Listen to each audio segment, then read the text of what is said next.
CNE news में आप सभी का स्वागत है और अब लेते हैं खबर विशेष की ये खबर।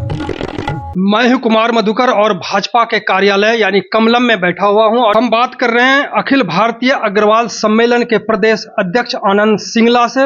हमारे राइट हैंड में बैठी हैं डॉक्टर सीनू जो प्रदेश के महिला अध्यक्ष हैं और हमारे चंद्र गर्ग हैं जो हमारे लेफ्ट में बैठे हुए हैं और इनसे हम जानेंगे कि आखिरकार भाजपा को समर्थन अग्रवाल सम्मेलन ने क्यों दिया।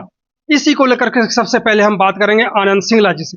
आनंद सिंगला जी, आप भाजपा से कैसे प्रभावित हुए? किसी और पार्टी को भी आप समर्थन दे सकते थे लेकिन आपने भाजपा को ही चुना। आज के दिन भारतवर्ष में एकमात्र विकास पुरुष हैं मोदी जी, और भाजपा को चुनने का हमारा कारण है उनका विकास, उनकी नीतियां, राष्ट्रवाद, राम मंदिर का निर्माण, धारा 370 का हटाना। ये जो काम है ये हमें मोदी जी की तरफ खींचते हैं और हम पूरे का पूरा अग्रवाल समाज और अग्रवाल सम्मेलन मोदी जी का समर्थन कर रहा है। मोदी जी का समर्थन कर रहे हैं लेकिन चंडीगढ़ में भाजपा के जो उम्मीदवार हैं संजय टंडन हैं जी, उनको लेकर के अग्रवाल समाज क्या सोचता है? सबसे बड़ी बात तो वो स्थानीय नेता हैं। स्थानीय नेता का सबसे बड़ा एक फायदा होता है कि हम जब मर्जी उनके पास जाके मिल सकते हैं, उनसे अपनी बात कह सकते हैं, उनके पास अपनी बात रख सकते हैं। जब स्थानीय नेता अगर हमारी बातों को सुनेगा तो ही वो आगे पहुंचा पाएगा। उस तरह के नेता नहीं हैं कि एक बार आपने एक स्टेशन से इलेक्शन लड़ लिया, अगली बार दूसरे स्टेशन से लड़ लिया, तीसरी बार तीसरे स्टेशन से लड़ लिया। तो ये ऐसे नेता हमारी बात कहां सुन पाएंगे। इसलिए संजय टंडन जी हमारे स्थानीय नेता भी हैं, हमारे नजदीक हैं और बात को सुनने वाले हैं, इंटेलेक्चुअल हैं। इसलिए हमने संजय टंडन जी का समर्थन किया। अब हम बात करेंगे सीनू अग्रवाल से जो डॉक्टर की उपाधि के साथ हैं, हमारे बगल में बैठे हुए हैं। सीनू जी, क्या आपने अच्छाई देखी भाजपा में या संजय टंडन में जो अग्रवाल सम्मेलन की तरफ से पूरा समर्थन है? और मैं देख रहा हूं कि तन मन के साथ लोग जुटे हुए हैं और आप भी, मैं देख रहा हूं कि मोदी जी का एक वो लोगो लगा करके भी घूम रहे हैं हर जगह चुनाव प्रचार में। जी जी मधुकर जी, एक्चुअली क्या है, भाजपा ही एक ऐसी पार्टी है जो देश हित में हमें हमें क्या सबको ये लगता है कि देश हित में अगर कोई पार्टी रह गई है तो फिर सिर्फ भाजपा है। आज की डेट में अगर कोई देश हित में काम करने वाली पार्टी है तो वो सिर्फ भाजपा ही है। चाहे आप वो देख लीजिए, जीडीपी जो हमारी 11 नंबर से हम लोग 5 नंबर पे आए हैं, चाहे वो हमारी सड़कों का विकास है, चाहे वो एयरपोर्ट्स की क्वांटिटी डबल हो गई है, चाहे वो एम्स हैं वो डबल से ज्यादा हो गए हैं। इस तरह के बहुत छोटी छोटी चीजें हैं जो एक्चुअली में छोटी नहीं है बट इनके नंबर डबल होते गए हैं, वो भी सिर्फ मोदी जी के आने के बाद 10 वर्षों में। दूसरा, बीइंग अ महिला, मुझे लगता है उन्होंने अब तक जो महिलाएं थी उनके लिए किसी पार्टी ने कुछ किया नहीं। मोदी जी ने 33% आरक्षण किया। दूसरा, अगर हम गांव की औरतों की बात करें तो जो औरतें बेचारी लकड़ी ला के अपनी आंखें, अपने लंग्स खराब करती थी इतने वर्षों से, उनके घर में एलपीजी पहुंची है। हर घर में एलपीजी है।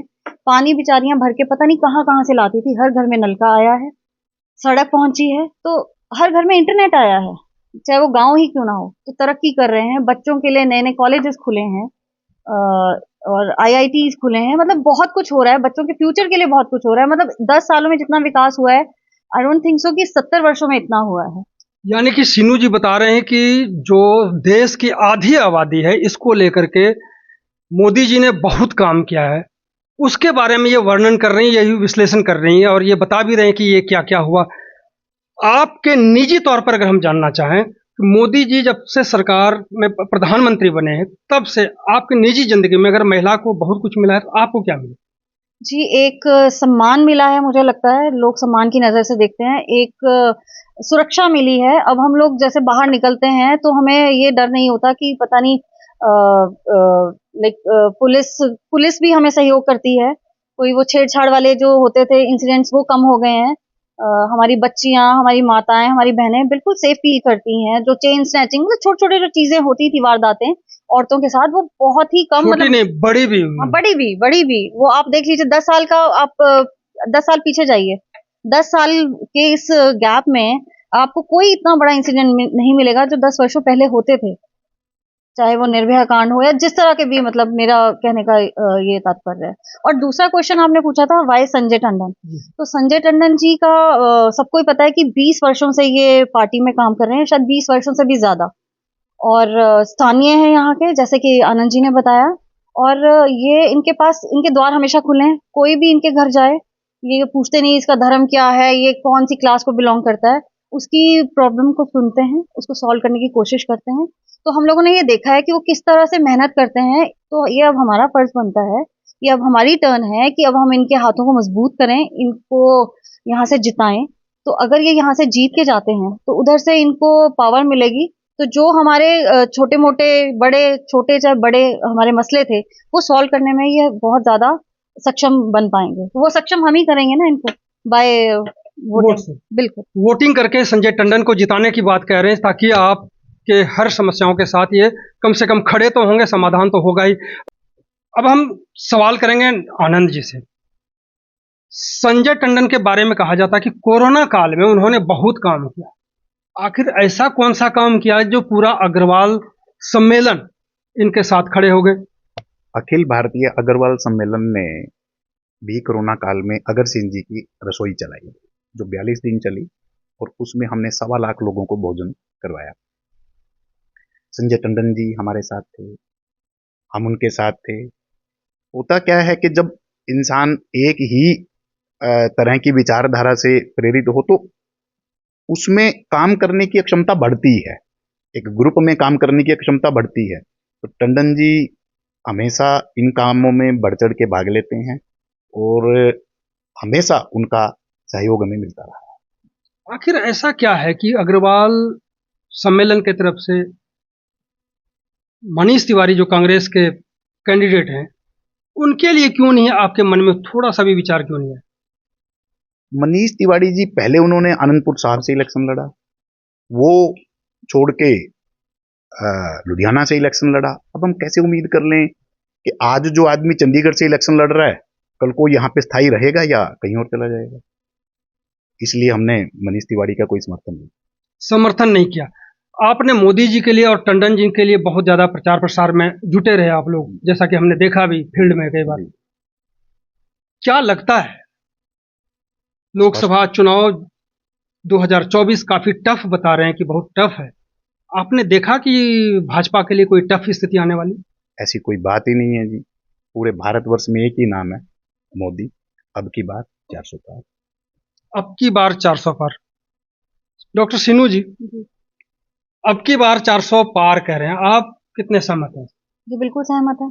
सबसे पहले तो ये देखिए, हमारा अग्रवाल समाज जो भाजपा से के पास समर्थन देने आया है, उसका एक बहुत बड़ा कारण और भी है, राम मंदिर का निर्माण। ये मंदिर का निर्माण जो 500 वर्षों से रुका हुआ था, मोदी जी ने बिना किसी रुकावट, बिना किसी दंगे के वो कैसे करवा दिया। तो हम लोगों की तो आस्था उसमें है, और आस्था की वजह शायद आपको ना पता हो, अग्रवाल समाज जो है वो ये राम जी के वंशज हैं हम लोग। ये जो कुश भगवान थे, लव कुश जी जो थे, कुश जी के हम लोग वंशज हैं। छोटे पुत्र कुश थे, उनकी 34वीं पीढ़ी में भगवान अगर सिंह जी का जन्म हुआ और हम सब उनकी ही संतान। जी तो वही जो आनंद जी ने बोला, तो इसलिए हम लोगों की आस्था और भी ज्यादा राम मंदिर से है। तो हम लोग तो बहुत खुश हैं कि ये राम मंदिर जो इतने सालों से अटका पड़ा था, कोई सरकार ने कभी इसका इनिशिएटिव नहीं लिया कि इसके लिए कुछ करें। तो ये हम लोगों के लिए तो बहुत ही एक सम्मान की बात है, गर्व की बात है। आनंद सिंगला जी, जैसे कि कांग्रेस कह रही है कि अगर हमारी सरकार बनेगी तो हम मंदिर का जो है पूर्ण निर्माण करवाएंगे। ये पूर्ण निर्माण क्या करवाएंगे, जो अभी तक तो काफी निर्माण हो चुका? मेरी तो एक बात ही नहीं समझ में आ रही, पुनर्निर्माण होता क्या है? पुनर्निर्माण तो हो चुका। नहीं, पूर्ण मतलब जो पूरा करवाएंगे। पूर्ण निर्माण हो रहा है, उसमें कांग्रेस ने कुछ नहीं करना। जो कांग्रेस भगवान श्री राम के अस्तित्व को नकार रही थी, जो कांग्रेस राम सेतु के अस्तित्व को नकार रही थी, वो अब क्या करेगी? ये केवल एक ढकोसला है, ये केवल एक लोगों को गुमराह करने वाली बात है। भगवान श्री राम में उनकी कोई आस्था नहीं। जो राम मंदिर का फैसला आने के बाद एक लड्डू तक नहीं खिला सके या खा सके, वो क्या करेंगे? ऐसा कुछ नहीं है, वो केवल एक ढकोसला है। मंदिर निर्माण हो चुका है, गए थे अयोध्या जी? नहीं, मैं अभी अयोध्या नहीं जा पाया, पर मेरे परिवार के सदस्य, मेरा बेटा और वो गए थे, और भगवान ने चाहा और जब भगवान श्री राम मुझे बुलाएंगे तो मैं जरूर दर्शन करके आऊंगा। तो इस बार 400 पार करवा के छोड़ेंगे आप? बिल्कुल, अब की बार 400 पार, और ये कन्फर्म है। लेकिन एक और भी अग्रवाल सभा है कोई, जिन्होंने कांग्रेस को भी समर्थन किया है, वो ऐसी कौन है? ऐसा है, कोई अग्रवाल सभा नहीं है। हमारी जो संस्था है अखिल भारतीय अग्रवाल सम्मेलन, ये अंतरराष्ट्रीय स्तर की संस्था है। बाकी सब लोग ऐसे हैं। पहली बात तो अग्रवाल समाज तो वैसे भी समर्थन करने का हकदार नहीं है। मान लीजिए अग्रवाल समाज के लिए इससे ज्यादा बड़ा बेइज्जती का क्या कारण हो सकता है कि पवन बंसल जी को यहाँ से टिकट ना दे के मनीष तिवारी जी को टिकट दे दी। हमारे समाज के लिए तो सबसे बड़ी एक इंसल्ट वाली यही बात है कि जो कांग्रेस इतने सीनियर नेता की नहीं हुई, वो आम अग्रवाल की क्या आप होगी? सोचते हैं कि जो अग्रवाल सम्मेलन है, जो ये समाज के लोग हैं अग्रवाल समाज के, क्या ये 100% वोट लगता है कि भाजपा को देने जा रहे हैं? देखो, हमारे चंडीगढ़ अग्रवाल समाज के लगभग 100%, आपने अगर 100% की बात की है तो मैं यही कह रहा हूं कि सभी अग्रवाल समाज के लोग अब की बात मोदी के साथ हैं। सीनू जी, आप कुछ कह रही थी? हाँ, आप पूछ रहे थे ना कि आप राम मंदिर हुआ है, हम लोग जाके आए थे, और पूछिए क्या पूछना है आपने इस बारे में। डॉक्टर सीनू गई थी अयोध्या और राम भगवान का जो है दर्शन करके आई हुई है, वहां क्या लगा? जो वहां पे दर्शक श्रद्धालु जो भी आ रहे होंगे, उनके मन में इस चुनाव को लेकर के क्या रहा होगा? क्योंकि सबको आपने देखा होगा, एक मन की भावनाओं को भी पढ़ा होगा। मधुकर जी, राम राम है सब जगह, मतलब राममयी कर दी इन्होंने, मोदी जी ने सबको राममयी कर दिया, और इतना डिवाइन है वहां पे। जब मंदिर के अंदर आप प्रवेश करते हैं, ओहो, मतलब कहने की बात नहीं है। जब आप देखते हैं सब कुछ इतना डिवाइन, मतलब बहुत ही पीसफुल लगता है कि वाकई कुछ बना है। और ये आने वाले समय में अपना इंडिया में ये एक टूरिस्ट डेस्टिनेशन हो जाएगा। तो इस हाँ, भारत का सबसे बड़ा, और मुझे लगता है आने वाले टाइम में विश्व का भी सबसे बड़ा, क्योंकि ये जो प्रोजेक्ट है अभी तो सिर्फ एक छोटा सा सेक्शन बना है वहां पे, लेकिन ये बहुत एकड़ों में बनेगी ये जगह, ये पूरा मंदिर। तो ये तो एक भव्य चीज बनने वाली है, जो मुझे लगता है एक विश्व स्तर की चीज हो जाएगी। आपको लगता है कि अब की बार नहीं, हर बार सर 400 पार? 400 पार क्या, अगली दफा तो 500 पार, और बस पार ही है, अब तो नैया पार है। आर पार है। यानी आर पार है, 400 पार है। आप क्या सोचते हैं? मैं तो हमेशा यही सोचता हूं जी कि अगली बार भगवान ने चाहा तो और इससे ज्यादा 500 पार की तरफ जाएंगे। तो अभी आपने सुना अखिल भारतीय अग्रवाल सम्मेलन के जो प्रदेश अध्यक्ष हैं आनंद सिंगला जी को, और डॉक्टर सीनू जी को जो प्रदेश महिला अध्यक्ष हैं। और बहुत बहुत धन्यवाद सिंगला जी, आपका भी बहुत बहुत धन्यवाद Madhukar thank you ji, sir. आपने और डॉक्टर सीनू जी। जी। CNE न्यूज के साथ बने रहने के लिए आप सभी का बहुत बहुत धन्यवाद।